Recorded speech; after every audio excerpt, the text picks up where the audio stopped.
little aloha in our day. Spread a little aloha around the world. At breakfast with Bob. Thank you, Poncho Man. Welcome, everybody, back to Breakfast with Bob, our Not Quite Cone edition. My name is Bob Babbitt. We are brought to you by Master Spas. As fuels go longer, Hoka Let's Fly, Form Smart Swim Goggles, Zoot, the original triathlon brand, Premium Plus Sports, and, of course, our Challenged Athletes Foundation. Our first 30 years, we've now raised $159 million and sent out over 44,000 grants to challenged athletes, all 50 states, 73 countries, and more importantly, in 105 different sports. And speaking of sports, she is an author, podcaster, adventurer. Her new book, Will to Wild, Adventures Great and Small to Change Your Life. Her name is Shelby Stanger. We go back a lot of years. Shelby, how are you doing?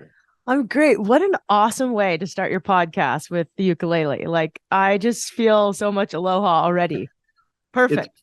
During COVID, when we couldn't get together, we couldn't go to Kona in 2020 and then 2021, when we would do these Not Quite Kona editions with our Ironman folks, and they would see the Huggos background and hear Poncho Man, you could just see the smiles. Like, okay, we're gonna get back. We're gonna get back. So, Shelby, you grew up surfing. Was that your number one? I mean, I grew up actually playing soccer, and I was a runner. So I ran all through a little bit through college and played soccer a little bit through college, and I found journalism. But I also surfed. I started surfing when I was around 12 years old.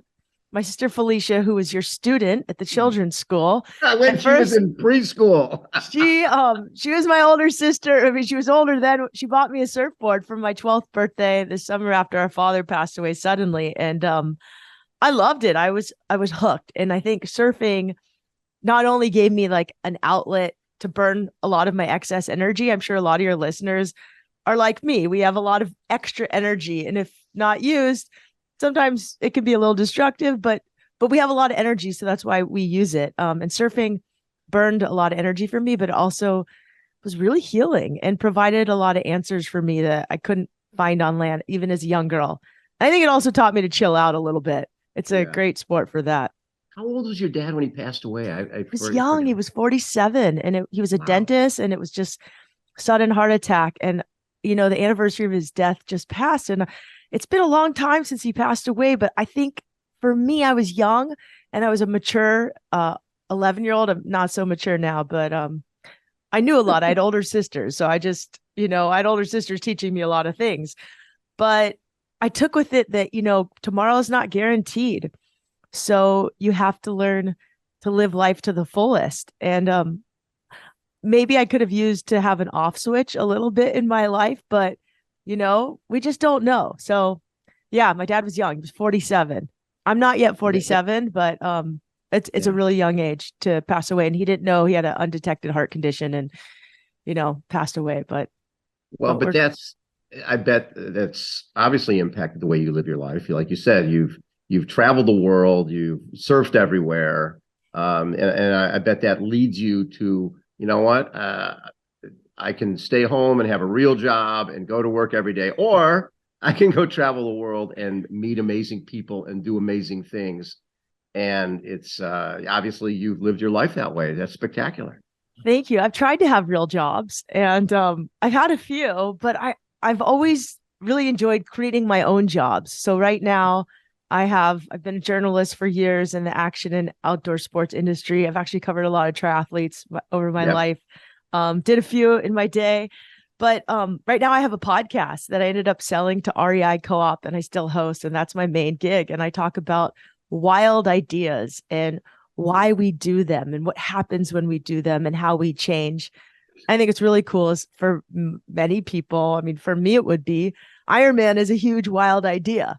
Right. Any triathlon's a wild idea. So it's exciting to talk to you because, Bob, you've had so many wild ideas. I can't believe you've raised $159 million for Challenged Athletes Foundation. It's the greatest awesome. Well, and you know what? And you certainly identified the sport changes lives for the better. It's funny. We can talk about medication. You can talk about a lot of other things, but there's nothing more powerful than sport when you're having a down day. And look at the people you've profiled over the years. Somebody who's living life on a high line, ice swimmers, climbing and conducting. Tell me a little about climbing and conducting. That by Deanna. That's unbelievable. Yeah. So this year, I think the last couple of years, through REI Co-op's Wild Ideas Worth Living podcast, we've really tried to expand the definition of how we engage with the outdoors and who is adventuring and how we're adventuring. So we've had on all these interesting people, like the head of the Oregon Symphony happens to be this badass rock climber. And we found her. We're like, oh my gosh, we have to have her on the podcast. And, rock climbing and conducting is really similar. You have to have a lot of discipline. You're going to fail a lot. And if you fail, it's a big fail sometimes, but you have to keep trying over and over again. So I think those sports are really good. But Bob, you said something earlier. You said sport is like one of those things that changes our lives. And I think for me, adventure, when you add on nature on top of sport, I think there's like this synergistic effect that like nature is healing and you're doing something that, all everybody's trying new stuff right now. We're trying all sorts of weird things to heal. COVID affected all of us in different ways. There's a lot of mental health issues going on. If you are not feeling okay right now, you're not alone. But I think what adventure does and sport does is it also teaches you courage and resiliency and perspective. And, when you're outside in the open air, open water swimming or riding a bike or running, your brain expands in a way that it can't expand inside four walls of an office or, even a house. So I'm all about getting outside. So when you're doing these interviews with athletes who are tightrope walkers or ice swimming, climbing, does it lead you to go, okay, I'm going to go try climbing. I'm going to go I'm going to go get on a high line. Or is it more like, yeah, it's pretty cool. Thanks, but no thanks. No, I definitely want to go. I was actually supposed to go hang out with this girl. You're talking about the woman who highlines. She's the best Faith highliner Dickey. in the world. Her name is Faith Dickey. Yeah. She's one of a kind. Highlining is slacklining for those who don't know, but between like a canyon. Yes. So sometimes she does it free solo, which we had a conversation about, I've mixed feelings about, but I also don't do it. So I'm not in her shoes. And she gave me an interesting answer about that. But mostly she's tethered to a small rope. And it's something I definitely want to do. I broke my toe, so I was actually supposed to go out and do it. But she just started this company called Outdoor Elevations where you can walk on a high line, but above you can hold on to a line. So it's a little bit more secure. So the average Joe like me, who's not an experienced slackliner or highliner, can feel what it's like to do it, which is pretty cool. Without dying. I mean, ideally, that's the goal. But yeah, I definitely want to try all these things. I mean, I have no desire to climb Mount Everest. It's weird. Like everybody's like, don't you want to climb Mount Everest? And I just don't like being cold.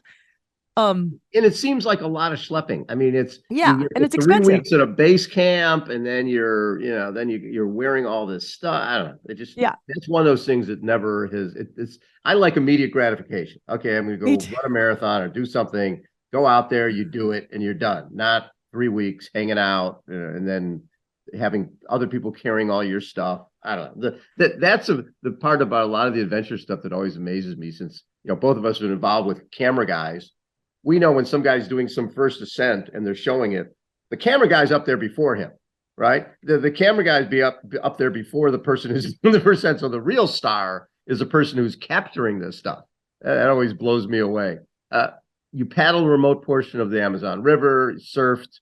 Talk about surfed from Tofino to Tabarua. No. Oh my God. How far? Wait, you surf from one point to another? No, I wish. That would be so cool. I meant like I've surfed in places. So these are all your different surf trips put together.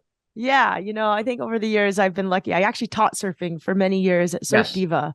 And I think what's so cool is Izzy was one of my first, the woman who started Surf Diva is a woman, and her and her twin sister, Coco, started it in like 1996.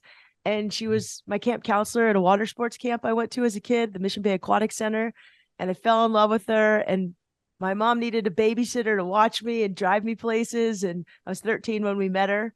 And she became my babysitter, then ended up starting Surf Diva while she was renting the studio off the back of our house. And so I've been teaching surfing before I could surf very well. I've been teaching surfing. So I spent probably more time teaching surf lessons than I have actually surfing. And it's been great because I've watched women come and take a surf lesson. And, if they're there for a week-long clinic or Yes. a weekend clinic, often I'd get a call from someone who took a surf class and they'd say shortly after that they quit their job, they ended a relationship that was no longer serving them, or they moved across the country to a place with a better beach, or they were going to make this other positive change.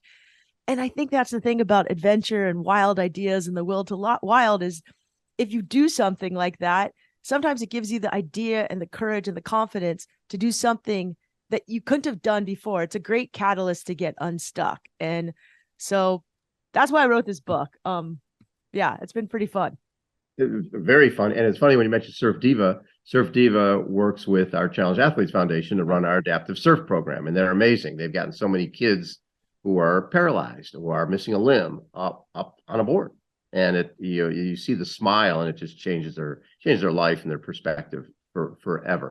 So this is your first book. So obviously you've been gathering info for a long time to lead into this. When did you finally decide? Because can be overwhelming. I've got so much material. I go so many different directions. When you finally decide I'm going to do a book, how do you decide what made the cut, what didn't? That was the hardest thing. Like writing a book was hard for me, Bob. Podcasting is fast. Magazine writing, you write an article, it comes out 3 months later. Newspaper, I was a newspaper journalist for years, comes out the next day. I can't really tell you how. Like I basically organized this book into how to go from being stuck to having a wild idea to then seeing it through. So I organized it in chapters and then what to do after you finish. Because I think one thing that people leave out in adventure stories and adventure books, and I'm sure even with like triathlon or a big event, there's often some sort of letdown after. And a lot of athletes experience these post-adventure, post-race blues that no one talks about. And they're starting to talk about more. So I wanted to dive into that. So I organized it into these chapters. And then I just tried to think of the best person that could represent each chapter. But then the problem is every week I do a new podcast interview and I'm like, shit, that person would have been better here. Exactly. This person there. It was impossible. So, I mean, I was cutting up until after this galley came out. I continued to write and change things. And so I'm sure there's some errors in the book and it is what it is. For me, this book was a little bit of an act of surrender to perfectionism. I know that there's probably people listening to this that have type A personalities. If you're a triathlete, you're pretty disciplined. You might be a perfectionist. I am about not my hair, but about like, my work. And so I just had to find the best stories I could find and let it go and know that it wasn't perfect, but hopefully this book will resonate with someone. And I've had a couple early readers and so far so good. Not too many people saying that they found big errors. And, but there's a couple people that I was like, okay, they have to go in the book. So there's one chapter about having a why. And if you have a why and you know why you're doing something big, you'll have a how. And, for me, the most obvious was the oldest woman I'd had on the podcast, who happens to be a Holocaust survivor, Edith Eger. And she's 93 now. And she wrote a book at 91 called The Choice. She followed it up with The Gift. She spoke at my school when I was in 8th grade. And she just has this, she was training to be an Olympic gymnast when the Holocaust hit. And, she and her sister survived. Her parents did not. Her other sister was off at a conservatory. But, she says, if you have a why, you can get to any how. And another thing she said that was so important to me is that self-love is self-care. It's not narcissistic. And I think a lot of people who do adventures and sports, we have friends who judge us for our activities, for training, for riding our bike way too long, for swimming too long. But that brings us joy and makes us feel alive. And so we shouldn't have to make excuses for doing that. So I also wrote this book as a hall pass to anyone who adventures and wants to keep adventuring, so they could tell their spouse or their boss or whatever. They could just tell themselves, because a lot of us have self-doubt, that it's okay to do what we do, even if it just brings us joy. And Bob, you're a guy who just exudes joy. And I think another person that was unlikely, I actually had an Ironman triathlete in the book. he was a musician who started doing Ironman for his why was for other people. He had a friend who passed away of cancer, so he wanted to raise money for him. And I think that when you have a why that's greater than yourself, like you did when you started Challenged Athletes Foundation, you can do anything. Yes. So, yeah. Because it's a very, think about it. If you're going off rock climbing every day, if you're riding your bike, it's very selfish, right? You can look at it as very, it's all about me. How many miles did I do? What was my heart rate? All the rest of that. But when you have that why of, hey, I'm doing this to create awareness so that I can raise dollars for cancer research or whatever it happens to be. You need that why to, it's great to get into it. You get into it to lose a few pounds, to achieve a goal. And then why do you stay in?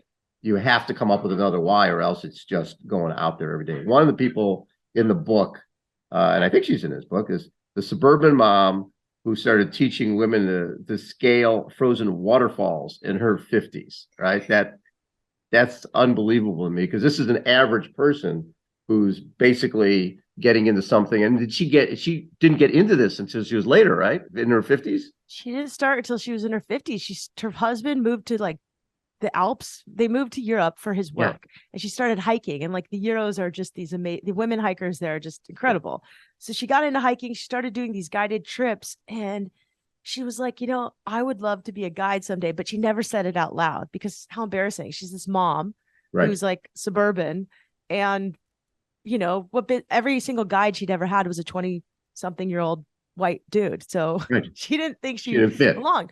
Anyways, one day after taking so many trips, she kind of said it out loud, and her guide was like, you would be a great guide. And so she pursued it. And now she teaches women to scale frozen waterfalls. And I think, I interviewed her when she was 55. Her name is Lori Watt. And she said that she's in better shape than she's ever been in her life. And her job was to be a physical therapist. And she's like, actually, as you age, it's a myth that you lose muscle. It's just harder to build muscle, but you can keep building muscle. That was really encouraging to hear. There's actually this other group that I don't know if you've interviewed them on your podcast, but they'd be great. There's a group of boogie boarding, mostly grandmas. Not all of them have grandkids, but they're in Solana Beach and Encinitas. They're called the I'm with them on a few mornings a week. Okay, amazing. Those guys, they've got wetsuit, they got hoods, they got booties, they got gloves, and I'm like, okay, how cold is this water? The boogie board wave chasers, but they're 56 to 96, and they ride waves 3 times a week, and it's awesome. They're the nicest people. We're so out there together. I just body surf, and they're out there. They got their boogie boards, and that's awesome. Yeah, and they'll be out there like 6, 7 in the morning, just ripping it. They're awesome. They're really, really fun. That's so cool. So what are the plans in terms of when's the book come out, and what's the distribution plans? The book comes out June 6th, and the plan is to hustle to get this in as many people's hands as possible. So my publisher is Simon & Schuster, so it'll be in every major bookstore, every independent bookstore. But I work with REI on the podcast, so the book will also be in all REI stores. Oh, that's huge. Get it now on Amazon. You can order it. I actually recommend people get the Audible version. I read it. It's cheaper. You can actually get it for free if you do a Audible trial. And wow. I had to say some funny things over and over. I'd never read a book. I'd never written a book. I'd never read a book. I'd done podcasts. I broke my toe like the morning I was about to read this book. So I'm sure my voice is funny, but there was a couple of things that the audio producer made me say over and over again. Like, I think the OF word is in the book a couple times. He had me say it like 10 different ways, and it was just really funny. There's also a good penis joke in there that I had to continue to keep repeating and saying differently. And it was just good fun. It is really, really fun. And so the REI, how did you end up selling your podcast to REI? That's pretty fascinating. So I've been a journalist for years. I also worked in marketing at Vans and Body Glove, which actually it's so crazy. I stood right where I stayed at this unit next to, is it called Hugo's? Huggo's, yes. Huggo's. You stayed at the... Well, one of the Body Glove VPs bought it in the 80s, Russ Lesser, and they have that little boat right there. Yes. So anyways, in 2016, I was kind of in between jobs. I didn't know what I was doing. I'd worked as a journalist, wasn't really making any money, good money. And I needed a job. I didn't want to do any more PR. I was good at PR, but I liked marketing, but I didn't want to go work for another company. I wanted to start my own business, and my job had been to cover entrepreneurs. I'd been writing a business. I'd been writing for a publication that reports on the business of the outdoor and action sports industry. So everybody's like, you should start a podcast, but not many people knew what podcasting was. So I took this entrepreneurship class, and everybody was starting these like tangible businesses. And I was like, well, I guess my podcast is a business. And so I built the podcast with the goal to have sponsors or to sell it to someone like REI. And REI was my first choice because at the time they had this campaign called Force of Nature, where they were celebrating women in the outdoors. And I'm like, I'm a woman. I've been in the outdoors, writing about women in the outdoors since I was 16. They're going to totally pick me and fund my podcast. And I found someone at REI to pitch. They were like, Shelby, you seem really nice, but no, we're like selling. Well, what's a podcast? Yeah. And they were like, we're not in the podcast game. So I went and got other sponsors, used my savings, funded the podcast, interviewed fascinating people, a guy who ran across the country and broke the record, all sorts of people, got other sponsors. People were excited about it. I actually pitched it to magazines. Magazines were like, we don't want to do podcasting. I was like, you're going to blow it. Podcasting is big. Yeah, they didn't quite understand. They didn't get it. Yeah. And I was like, listen, this is really cool. And also as a journalist, I never really liked writing the stories. I like talking. I'm better at talking and interviewing. So fast forward 6 months later, I made this beautiful pitch deck. I was pitching other companies to fund the next season. And I was like, oh, I should send this to REI. And so I emailed REI and I said, hey, I have this pitch deck for next season. Would you like me to send it to you? And the guy called me back, and he had it took me forever to get a call with him. He's like, actually, we're kind of thinking about getting into podcasting. Let's talk. So they licensed the show for a couple of years. And then in 2020, at the beginning of the year, they're like, hey, we'd like to acquire your podcast. And at the time, I wasn't sure. You know what it's like to sell a business. It's tricky. It was my baby. I created it. It was only a couple of years old at the time, but I went back to this poster board where I created my business plan, and it was 5 years, sell it. And it was 5 years. I got lucky. And honestly, I thought REI would only have the podcast go for 3 years afterwards. That was what our contract was for, but we've kept going and going every year. They've re-signed, and there's now 50 shows as opposed to 25 shows a year, and it's very edited and produced. And I've met all sorts of cool people through the podcast. And they have not interfered. That's the cool part. REI is cool. They've actually brought me guests. I think in the past I interviewed mostly surfers and runners because I surf and run, and they've introduced me to all sorts of people I never would have met, which has been cool. And REI, they sell gear that gets people outside, and they're kind. And I think they were just recognized by Forbes as the most economic, progressive, eco-friendly company. So they are social justice, eco justice. They're at the forefront, and it's cool. It's cool to work with them. Yeah. And it's fun when we sold in 2008, and then we sold again in 2012. Wow. Double. Yeah, double, which was pretty sweet. Dang. Yeah. But, and from 2008, when we had 7, remember my Muddy Buddy series, had our Muddy Buddy series with 2 people in a mountain bike, take turns running and riding. So we sold Competitor Magazine, Competitor Radio, Competitor Endurance Awards, the Muddy Buddy Ride and Run series. And then the private equity firm that bought the Rock and Roll Marathon series. So 7 rock and rolls. So we had 7 rock and rolls, 7 Muddy Buddies, 4 women's half marathons. So we had 3 silos. We had the silo for the events. It went from 7 rock and rolls to 34 between 2008 and 2012. Wow. 7 Muddy Buddies to 18.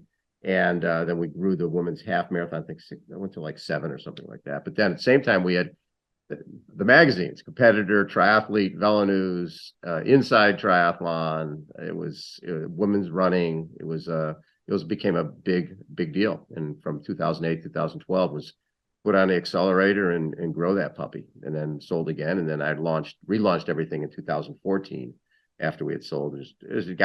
We had 22 employees when we first sold, then we had 500.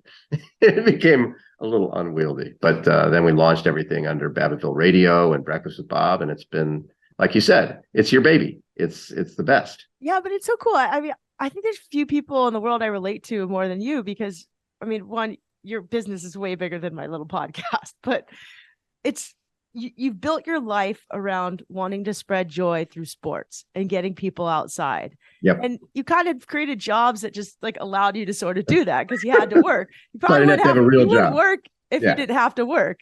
Yeah. And This you put, is not work. Yeah. yeah, you put your heart and soul into it. And I'm a really sensitive person. I'm, you know, mental health issues run deep in my family and addiction. And, you know, when you have a business, it can be really tricky to, you know, you can't really, it's hard to separate your heart. So I'm lucky, you know, my business, I get to do what I love. I work with people I really love, but you know, there's still parts of business that when you're doing anything that's hard. And I think you can relate to that. So when you get to that point where things are hard, do you go surf? Do you go run? What's your go-to? I mean, whatever I can do, you know, I surf, Okay. I run, you know, there's been times though where I've been injured and I can't surf and I can't run and I can't swim. And I think as I get older, I'm happy if I can just go outside and look at the ocean or Right. spend some time in trees. Recently, we went to Joshua Tree and I just wanted to see stars. And so the stars, I don't know, just looking up at stars brought me immense joy. I used to be kind of addicted to running, you know. I think a lot of Right. athletes can Oh, yeah. have that. And right now I don't have that. And I feel really lucky. I also have a pretty strong, it sounds hippy dippy, but I have a pretty strong meditation practice. Yep. And all I do is 5 minutes in the morning, but it's like I do it and I feel grounded. And that helps me a lot. It makes a big difference. I've gotten into hot yoga has been my thing. Wow. Awesome. Yeah. Where do you go? I go to Yoga 6, which is like a minute from my house. So there's no excuse whatsoever. Awesome. And yeah. I've done like 360 hours of hot yoga and just like you sweat and you think and you feel great. There's just nothing better. You come out of that class and you're ready to take on the world. But I think both of us have been very fortunate that we get to talk to awesome people for a living. You know, and you learn when there's certain nuggets you take away from everybody that you interview. I remember I was interviewing a professional triathlete named Sky Monch, and I think a lot of our viewers see our athletes and they think, and I'm sure the same with your surfers, they think these guys were groomed to be professional athletes. They're like LeBron James. They were funded. They had, you know, all this support to become what they became, and nothing could be further from the truth, right? They were working part-time jobs to try to get to the next surf spot, selling their boards to get to the next surf spot. Well, we're doing an interview with Sky at the Ironman World Championships in St. George, Utah, and she looks around. We're in Zion's Bank. She goes, "Oh, I was a teller at Zion's Bank." I said, "You were?" She goes, "Yeah, my parents told me out of high school that they couldn't afford college for me. So if I wanted to go to college, I would need to work to support myself. So I cleaned houses and I worked at Zion's Bank. I graduated my CPA not owing anything. And now she's one of the top professional triathletes. So, you know, down the line, she'll be a CPA, but now she's traveling the world as one of the best triathletes on the planet. But that was not preordained. Nobody put her in a triathlon college to get her there. She did that all on her own. And I'm sure you have hundreds of stories of athletes the same way. Yeah. I mean, everybody starts from a different starting point. I think the important thing is you start.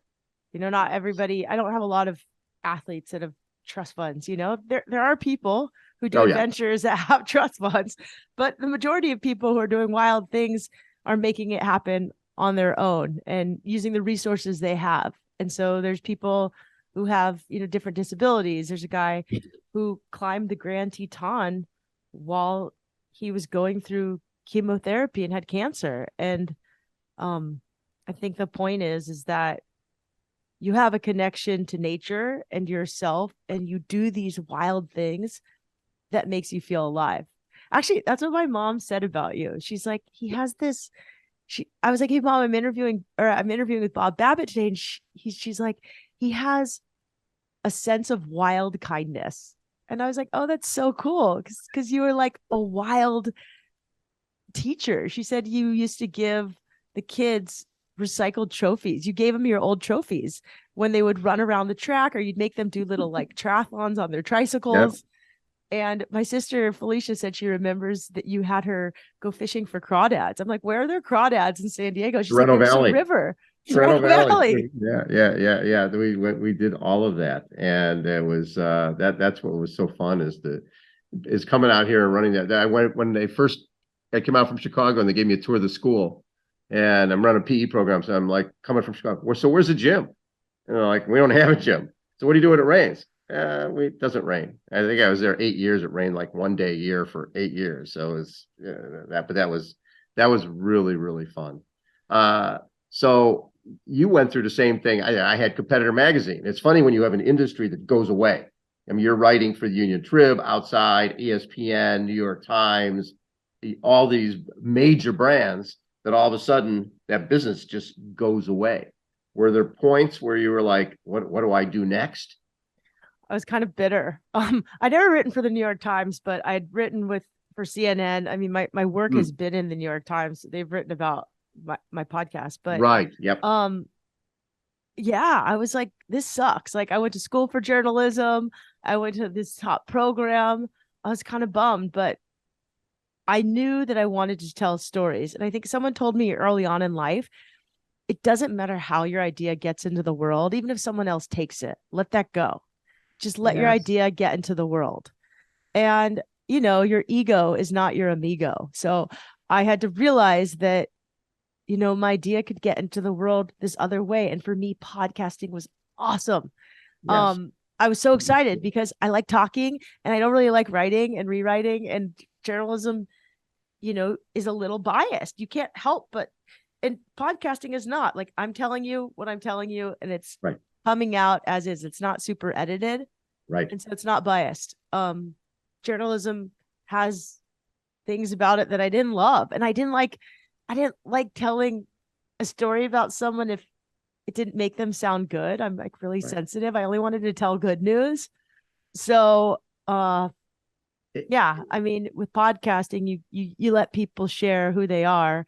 And for me, I'm an auditory learner and listener. If you tell me something, I'll remember it. But if I just read it, I don't really retain it that much. So I don't know. I love it.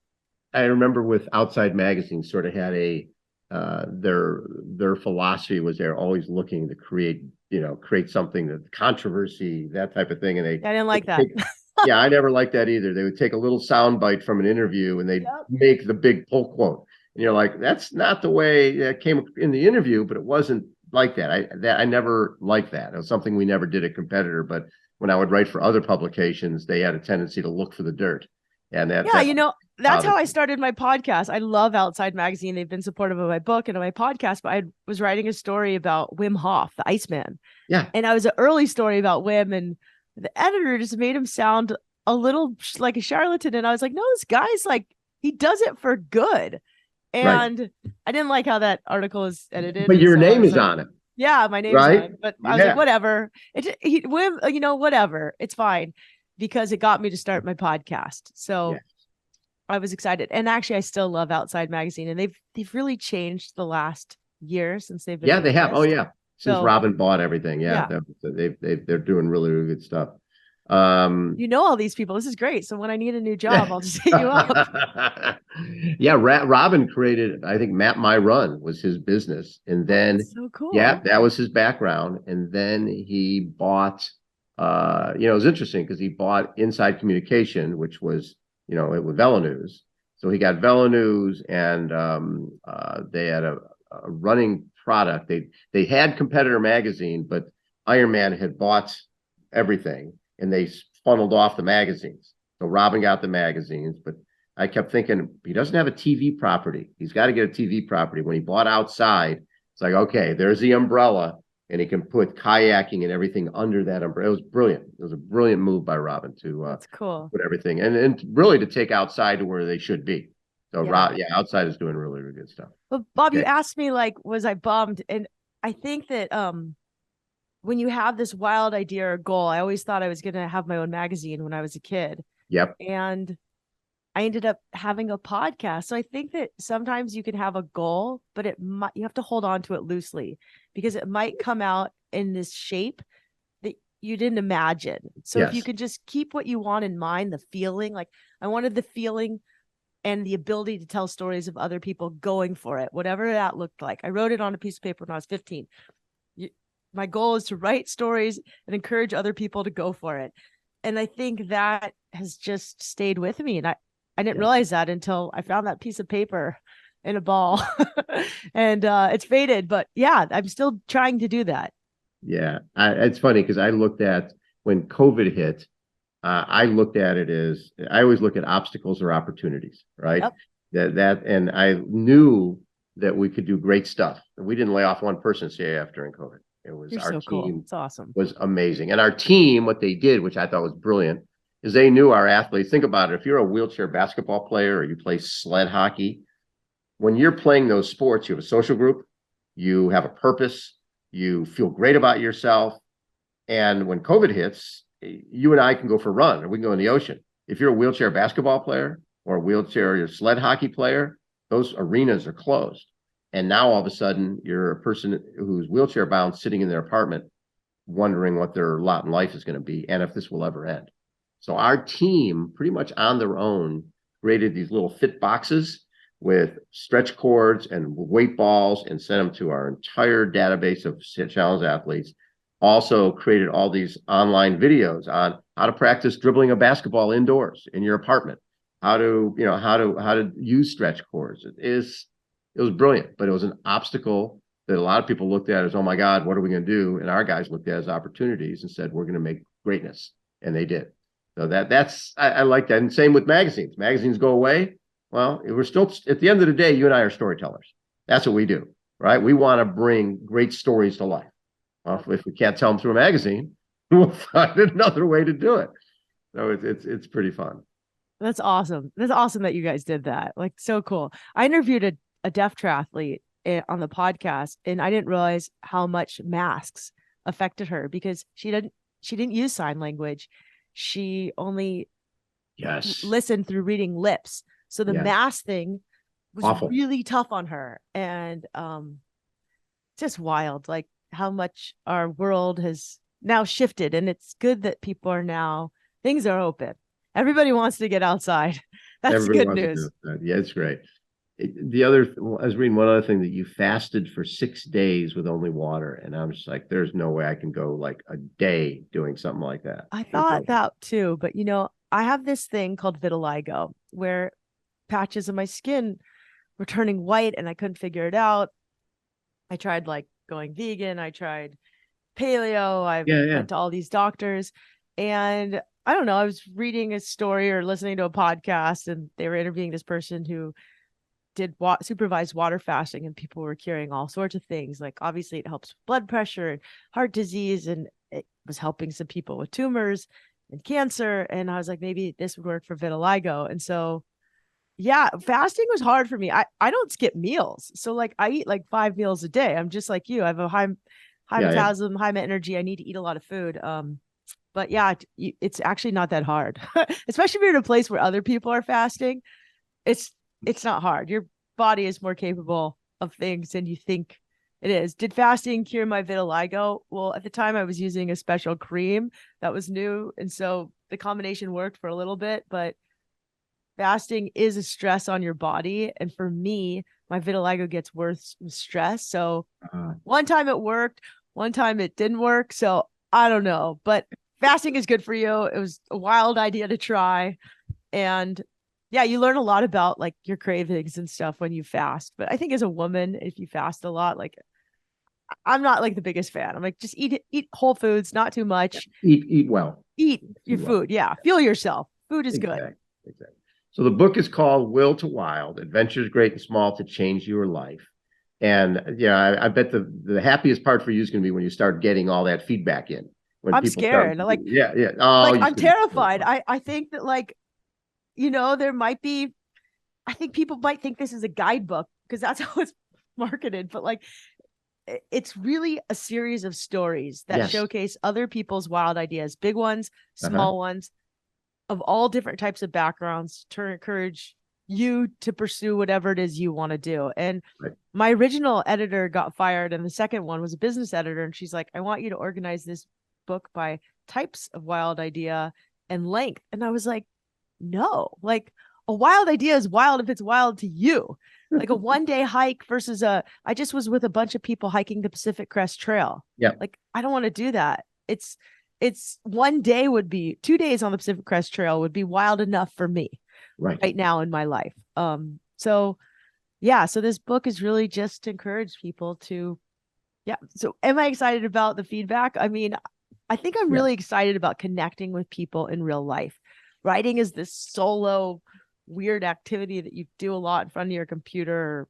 I sometimes took a notebook at the beach, which was enjoyable. For a month, I spent in Costa Rica writing, which was awesome. There was like monkeys overhead. And anyways, connecting with people is going to be the part that I enjoy most. I'm doing a lot of public speaking. I'm doing a TEDx in San Diego on June 11th. And I'm really excited to talk to people about their wild ideas. I just read the book to a bunch of Pacific Crest Trail hikers, and they were all about to start the Pacific Crest Trail the day after my reading. So I read it to them on Saturday. They were going to go start hiking on Sunday. And I was like, they don't want to hear this. Like, they're gearing up for the biggest event of their life. They don't want to hear some author talk. And I was really nervous to read to them. So I read a part where I'm talking about trail angels and people on the Pacific Crest Trail. And afterwards, they all wanted my email address and they wanted to get the book. And I was so sorry I couldn't give it to them right there while they're hiking, because the book is not out until June 6th, but they liked it. So the moral of the story is connecting with people is going to be exciting. It's going to be great. The book is going to be a huge hit, bestseller, New York Times. Come on now. I don't know. Come on now. I don't know. But I mean, I just hope a couple people read it and they get outside. I think when you write a book, it's like an adventure. You know, totally. It's hard and there's a lot of obstacles and shit goes wrong and you have to deal with it. And it can be lonely at times. And then the end is super fun, but you have to give yourself grace along the way, because I don't know, stuff could happen. Like, people could like it, people could not. It doesn't matter. It's done. I'm excited. And hopefully people can take what they like from it and they can leave the rest. You know, the hard part is you were doing so much writing for so long. And then all of a sudden you podcast, let's say write a book. It's like, oh my God, I got to go back and write again. Writing was so hard for me. I thought, I was like, oh my God, I used to write when I was a kid. I wrote from age 11. I started publishing articles at age 15. And I forgot how to write. Writing is like slow and hard. It is. It's a process, man. It's a real process. Yeah, I don't love it. So congratulations. The book is going to be huge. Will to Wild, Adventures Great and Small to Change Your Life. And if people want to, they can, you're still doing the podcasts, right? You're still doing the REI podcast? I have 2 podcasts, REI's Wild Ideas Worth Living. And then I want to put on pause, but actually you'd be a great guest. It's called Vitamin Joy. And I saw that. It's about, I'm really interested in the intersection of mental health, wellness, and sports. Vitamin Joy talks about mental health and humor. It's like you're perfect for it, because laughter and humor is such a game changer for you. And for me, humor has been a salve to not only get over fear, but like to go through life. Like, if you stop taking yourself so seriously, that's part of why I like to go outside and look up at stars. Cause I'm like, oh, I'm just this small dot. I'm a little pimple here. Yes, I mean nothing. And we're also all connected, we're all the same. So I think if we can look up more and look out more and laugh at ourselves more, we can do anything and we'll just be happier and healthier. No question. Shelby, thanks so much for taking time. Always a treat to get to see your name pop up on an email or a text. And congratulations again. The book's going to be a huge hit. Thank you, Bob. It's a joy to always talk to you. And thanks for what you do for the world, for challenged athletes, and for all of us athletes. Like, this is great. You're amazing. And you're a pioneer. You started it all. So I appreciate it. It means I'm old. Thank you very much. You're not old. Author, podcaster, adventurer, Shelby Stanger has been our guest. Again, Will to Wild, Adventures Great and Small to Change Your Life. This is Breakfast with Bob. Thanks everybody for tuning in. We'll catch you next time. See ya.